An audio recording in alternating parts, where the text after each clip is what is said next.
Hello everyone, অনেক দিন পর চলে এলাম নিউ রেসিপি নিয়ে। ডিম তো সবার প্রিয়, তাই ভাবলাম ডিমের একটা ইজি অথচ স্পেশাল রেসিপি শেয়ার করি তোমাদের সাথে।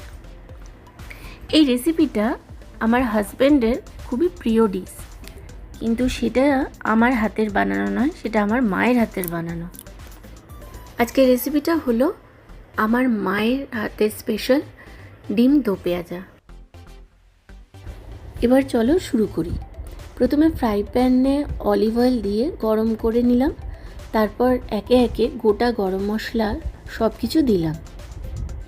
শুধু মনে রাখতে হবে এই খাবারের ফ্লেভারের জন্য থেতো করা এলাচের পরিমাণটা বেশি দিতে হবে। এরপর একে একে রসুন কুচি, আদা কুচি আর পেঁয়াজের পরিমাণটাও এখানে যটা ডিম নিতে হবে তার ডবল পেঁয়াজের পরিমাণ নিতে হবে। এরপর পেঁয়াজ কুচি, নুন, হলুদ, লঙ্কা গুঁড়ো, মিট মশলা সমস্ত কিছু দিয়ে একসাথে কষাতে থাকলাম। যতক্ষণ মশলা কষাচ্ছি ততক্ষণ জেনে নিই তোমরা কে কোথা থেকে আমাকে ফলো করো। আমাকে কমেন্টে একটু জানিও। তোমরা কেউ আমার রেসিপি বাড়িতে ট্রাই করো? তোমাদের ভালো খারাপ যেটাই লাগুক সেটা আমাকে কমেন্টে প্লিজ একটু জানিও। এদিকে আমাদের মশলা কষানো কিন্তু হয়ে গেছে। এবার পরিমাণ মতো গরম জল দিয়ে দিচ্ছি।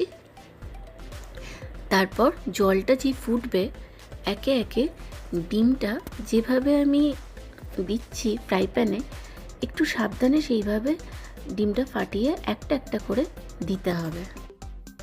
এরপর ফ্রাই প্যান ঢাকা দিয়ে দেব, গ্যাসটা একটু কমিয়ে রাখবো যাতে ডিমটা সেদ্ধ হয়ে যায়।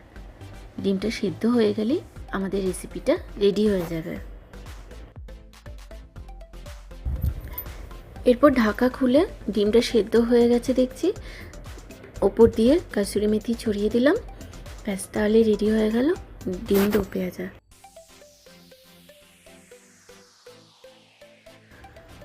দেখো এই রান্নার কালারটা কি সুন্দর এসেছে, একটু খেয়াল করো, এই রান্নার কালারটা এরকমই হবে।